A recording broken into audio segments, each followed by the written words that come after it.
And in New Hanover County, a lawyer for victims of Mike Kelly says the school board hasn't met certain commitments of a settlement and hasn't even started on them yet.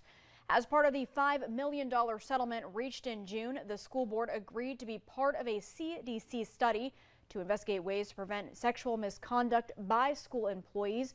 Martin Ramey with Ryan Law Firm says the district hasn't even reached out to the study's main investigator yet to ask about being a part of it. Ramey says the grant from that study would have helped the district financially, but the district is now projecting a shortfall in its budget. The law firm is now requesting documented proof the board is meeting the terms of its settlement. WCT reached out to a spokesperson for New Hanover County Schools for comment, but we were told they don't comment on board business. We've also reached out to members of the school board.